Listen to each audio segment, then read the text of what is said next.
Buenos días, profesora. En este momento estaremos presentando lo que es el muestreo impartido por mi persona, Daniel Guerra, juntamente con las compañeras Emi Valdés, Gibelis Carrera y Lindsay Wood. El muestreo. El muestreo, la introducción, es una etapa muy importante en lo que es la resolución de un problema analítico, la cual es la toma de muestra. Lo que conocemos normalmente es una etapa previa que se basa en un conocimiento que ya existe. Particularmente cuando se trata de un análisis de rutina, que es la toma de muestra, que suele estar ya documentada o descrita en forma de procedimientos normalizados de trabajo. Esto quiere decir que ya son normas previamente analizadas, la cual pasan por un proceso analítico, la cual nos dará o nos mostrará una resolución más infinita de lo que podemos ver o de lo que podemos palpar, o ya sea sobre un asunto analítico que no conocemos. La importancia del muestreo. El muestreo es el proceso que se usa para obtener una pequeña masa de material cuya composición represente con exactitud a todo el material muestrado. Por ejemplo, si queremos analizar un río, tenemos solamente con una muestra, tenemos todas las características que tiene toda esa agua del río, la cual la llevamos a un análisis profundo y obtendremos una respuesta sobre qué cantidad de oxígeno tiene, ya sea el río o cuántos microorganismos puede tener también. Y también tenemos que la adquisición de muestras de origen es de origen biológico, que representa un tipo de problema de muestreo que podemos, por ejemplo, tenemos que la sangre humana, podemos determinar que son los gases sanguíneos que podemos ilustrar o obtener una muestra representativa, lo que podemos obtener ya sea la cantidad de oxígeno o dióxido de carbono en la sangre. Muchas gracias. Buenas tardes, profesora. Mi nombre es Joel Carrera. Hoy le vengo a hablar del muestreo aleatorio simple. Cada elemento de la población tiene una oportunidad igual e independiente de ser seleccionado, para lo cual se le asigna un número. La muestra se determina con las tablas de números aleatorios. Un muestreo aleatorio simple se selecciona n sitios de manera que cada miembro de una población tiene la misma e independiente probabilidad de ser elegido.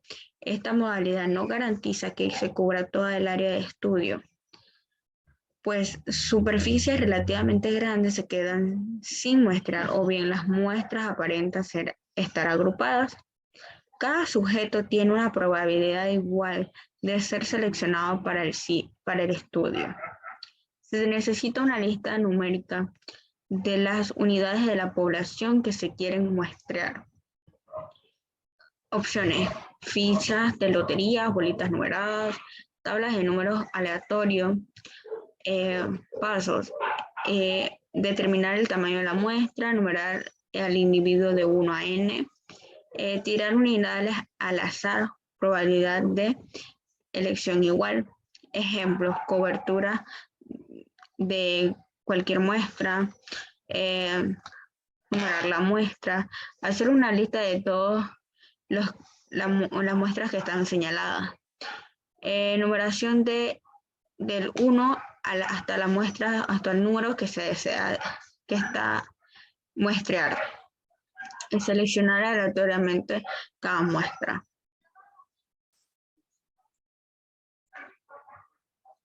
Muestreo aleatorio estratificado implica a la población en clase o grupos denominados estratos.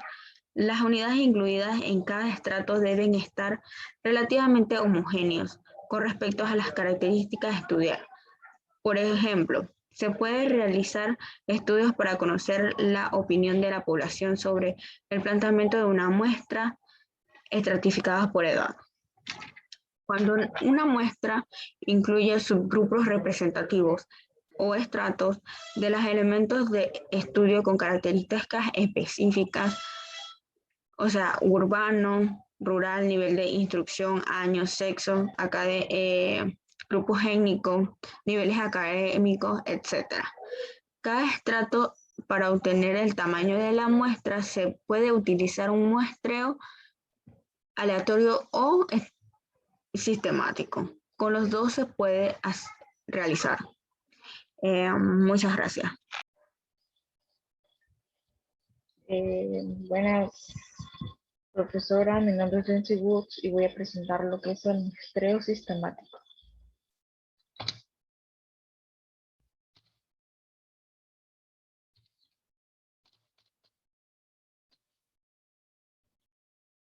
Es un tipo de muestreo probabilístico que se basa en enlistar a toda una población, elegir de forma aleatoria el primer individuo para la muestra y luego, a partir de un intervalo definido por el investigador, se selecciona al resto de los individuos que conforman la muestra. Esto se calcula utilizando la fórmula, esta que está aquí, lo que es la K, que sería N, que es el tamaño de la población, entre N minúscula, que es el tamaño de la muestra. Usando este procedimiento, cada elemento de la población tiene una posibilidad de ser seleccionado, por así decirlo. Solamente se aplicará a la población dada, que es lógicamente homogénea, porque las unidades de muestreo sistemáticas se distribuyen uniformemente entre la población. El investigador debe asegurarse de que el intervalo de muestras elegido no oculte un patrón. Cualquier patrón amenazaría con la aleatoriedad.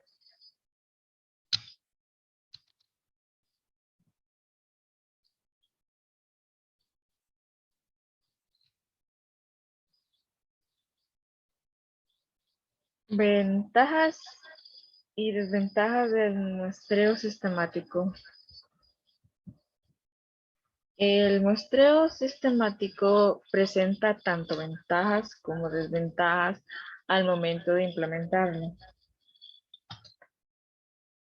Las ventajas son, sus principales beneficios son los siguientes. Digamos, en su ventaja está lo que permite obtener buenas propiedades de representatividad. Es un sistema muy rápido y simple, ya que evita la necesidad de generar números aleatorios de individuos en la muestra. Garantiza una selección perfectamente equitativa de la población, lo que resulta muy útil en la distinción de grupos. Evita la necesidad de usar diferentes estratos, aunque existe variedad de individuos en cada fragmento. Y exactamente solamente tiene una desventaja o conveniente, por así decirlo, la cual es que el orden en el que se coloca a la población seleccionada puede llegar a tener un tipo de periodicidad oculta, la cual puede coincidir con el intervalo seleccionado, ocasionando una muestra sesgada. Perdón.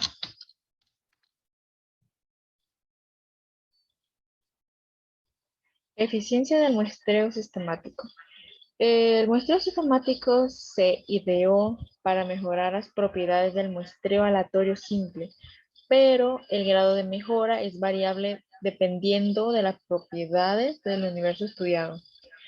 Para entender las propiedades de este muestreo, hay que tener en cuenta una cosa. Si fijamos el intervalo o coeficiente de elevación, según el tamaño de la muestra que necesitamos, solo hay un elemento aleatorio dentro del proceso de muestreo, la cual es la unidad inicial que seleccionamos del primer bloque de individuos.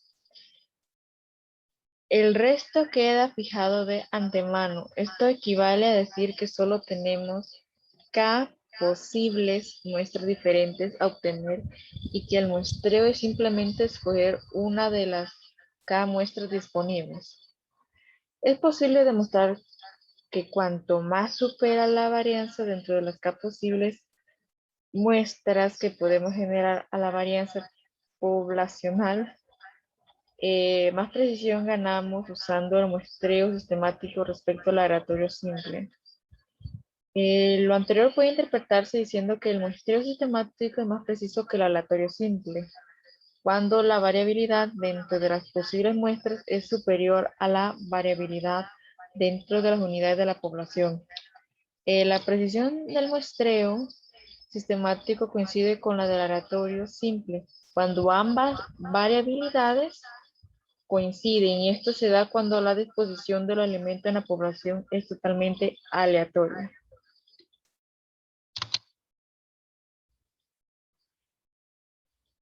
El proceso. Esta forma, esto se concreta en unos 4 pasos.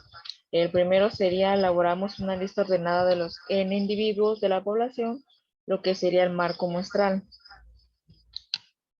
Dividimos el marco muestral en n fragmentos, donde n es el tamaño de muestras que deseamos y el tamaño de estos fragmentos será K, con la muestra que, la fórmula que anteriormente había mencionado, donde K recibe el nombre de intervalo o coeficiente de elevación. En el paso, por decirlo, el 3, que es el número de inicio, obtenemos un número aleatorio entero A menor o igual al intervalo. Este número corresponderá al primer sujeto que seleccionaremos para la muestra dentro del primer fragmento en que hemos dividido a la población. Y ya la última, lo que es la selección de los N1 individuos restantes.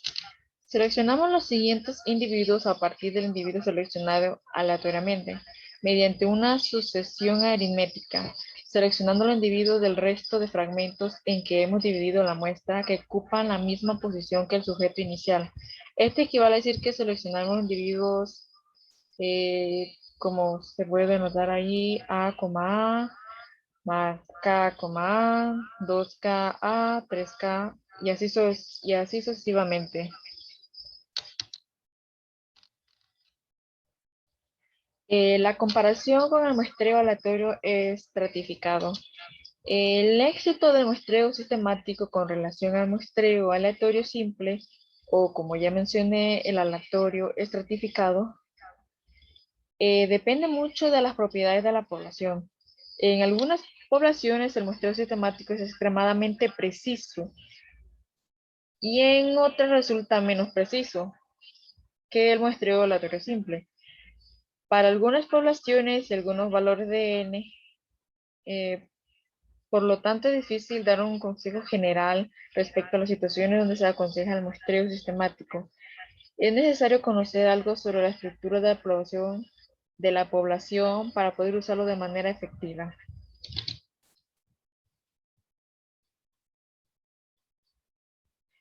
Hay diferentes tipos de muestreo sistemático. Está el estratificado, que hemos visto que si las unidades se ordenan apropiadamente, el muestreo sistemático proporciona una clase de estratificación con fracciones de muestreo iguales. Si se estratifica según otro criterio, podríamos sacar una muestra sistemática separada dentro de cada estrato con puntos iniciales determinados, independientemente. Esto es recomendable si se requieren estimaciones separadas para cada estrato o si se usan fracciones de muestreo desiguales. Este método es más preciso que el muestreo aleatorio estratificado. Si el muestreo sistemático dentro de estratos es más preciso que el aleatorio simple dentro de los estratos.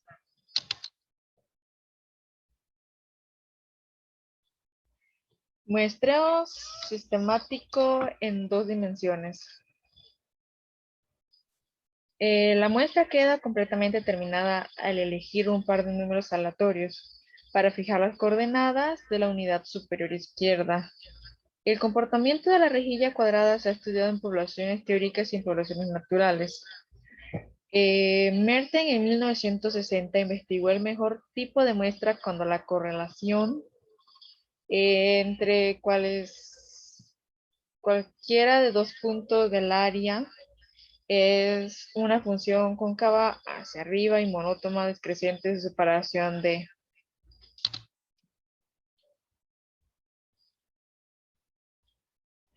Está también en lo que es el muestreo sistemático replicado. En la mayoría de los casos, el muestreo aleatorio sistemático no es equivalente al muestreo irrestricto aleatorio. Como el nombre lo implica, el muestreo sistemático replicado requiere de réplicas, o sea, de la selección de más de una muestra sistemática.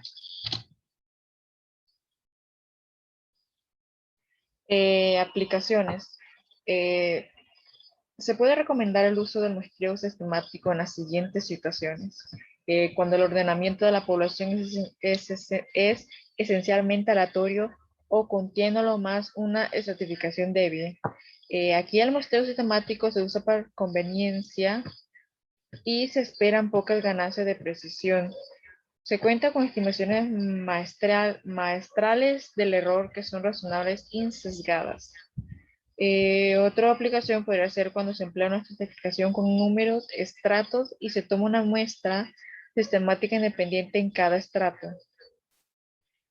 Los efectos de las periodicidades ocultas tienen tendencia a neutralizarse en esta situación y puede obtener una estimación del error que se sabe es una sobreestimación. En forma alternativa, podemos usar la mitad de los estratos y tomar dos muestras sistemáticas con inicios aleatorios independientes en cada estrato. Este método da una estimación sesgada del error. También está para las unidades conglomeradas de submuestreo. En este caso puede obtener una estimación casi insesgada o insesgada del error de muestreo en la mayoría de las situaciones prácticas. Este es un uso bastante común del muestreo sistemático. Para mostrar poblaciones que tienen una variación del tipo continua, condición de que no se requiere igualmente una estimación del error de muestreo. Si se hace una serie de encuestas de este tipo, será suficiente una verificación ocasional de los errores de muestreo. Yates en 1948 ha mostrado cómo puede hacerse esto al tomar observaciones adicionales. Y por último, un ejemplo del muestreo sistemático. Supongamos que poseemos una población de 1000 individuos y necesitamos obtener una muestra de 100 de ellos. Para ello, dividiremos en primer lugar el total de la población en 100 fragmentos aleatorios de 10 individuos. Luego, seleccionaremos un número al azar entre el 1 y el 10. Si el número obtenido al azar es el 6, a partir del individuo número 6 de la población se definirá nuestra muestra. Es decir, que a partir de él se irá completando intervalos de 10, es decir, 6, 16, 26, 36, 46, 56, 66, hasta llegar al número 996. De esta manera quedará conformada la muestra de 100 individuos a través del muestreo sistemático. Muchas gracias. Muy buenas noches, mi nombre es Amy Valdés y voy a hablar acerca del muestreo por conglomerados. El muestreo por conglomerado, normalmente las muestras se clasifican en probabilísticas y no probabilísticas. El muestreo con conglomerado pertenece a las probabilísticas. ¿Qué es un muestreo por conglomerado? Implica la selección aleatoria de grupos o conglomerados a partir de la población. Las diferencias entre los conglomerados son generalmente pequeñas y las unidades dentro de cada uno normalmente son heterogéneas. ¿Cuándo es conveniente utilizar este tipo de muestreo? Este tipo de muestreo nos ayuda cuando es imposible o poco práctico crear un marco de muestreo de una población objetivo, debido a que está muy dispersa geográficamente y el costo de la recopilación de datos es relativamente alto. Cabe destacar que también el muestreo conglomerado es conocido también como muestreo por racimos. Es un procedimiento de muestreo probabilístico, como ya lo había mencionado, en que los elementos de la población son seleccionados al azar en forma natural por agrupaciones. ¿Cómo seleccionar un muestreo por conglomerados? Definir la población como primer punto. Segundo punto, determinar el tamaño de la muestra deseada. 3, evaluar el marco del muestreo para la falta de cobertura, cobertura excesiva, múltiple cobertura y la agrupación y hacer los ajustes cuando sea necesario. Determinar el número de grupos que se seleccione y como quinto punto, seleccionar al azar el número previsto de las agrupaciones. También se puede decir que para la selección, primero se forman los conglomerados, luego se eligen aleatoriamente los conglomerados que pertenecerán a la muestra y posteriormente se eligen al azar las unidades muestrales de cada conglomerado. Si un conglomerado tiene un peso mayor de unidades, puede utilizarse un muestreo proporcional a su tamaño. Hablemos también de las consideraciones al muestrear sólidos, líquidos y gases. Como primer punto e importante, herramientas de muestreo, información y requisitos generales. Las herramientas de muestreo deben cumplir con los siguientes requisitos generales. Deben ser lo bastante robustas para soportar las operaciones de manipulación, deben ser de fácil limpieza, todas sus piezas deben estar hechas de materiales resistentes tanto a los efectos de los productos en los que se utilicen o en lo que se use, ácido de las frutas o los productos químicos. También debe ser resistente a los productos de limpieza, por ejemplo, la lejía o cloro, tensoactivos, por ejemplo, deben cumplir además con los requisitos de seguridad. Muestreo de líquidos. Los productos que no sean homogéneos, debido a su naturaleza, deberán homogeneizarse mediante operaciones de mezclado, agitación o circulación a través de bombas de líquidos, etc. Antes del muestreo. De no ser posible, la homogeneización deberá tomarse un número mayor de muestras elementales a varias profundidades para garantizar que se obtenga una muestra representativa. El muestreo de líquidos normalmente se toma en bomba de vacío, recipientes de inmersión, pipetas, cucharones para muestras, tomamuestras con tubo de pistón, entre otros. Muestreo de sólidos. Los sólidos totales incluyen toda la materia excepto el agua contenida en los materiales líquidos.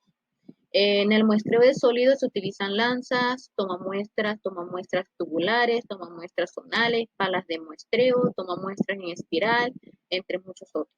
Estas deben ser mantenidas en un lugar y un ambiente seguro para que no sufran alteraciones o contaminaciones o al ser trasladadas se contaminen o tengan contacto con algún otro producto. Dichas muestras deben ser manejadas con precaución debido a que si esta no se preserva a una temperatura ya sea de 4 grados centígrados, puede alterar la lectura o las mediciones de las mismas. Las muestras deben cumplir estrictamente el procedimiento de sólidos totales. Para la medición de cada muestra se debe calibrar el equipo, o sea, la balanza analítica, y asegurarse que el crisol no contenga ningún residuo que pueda afectar la medición o la lectura de la muestra.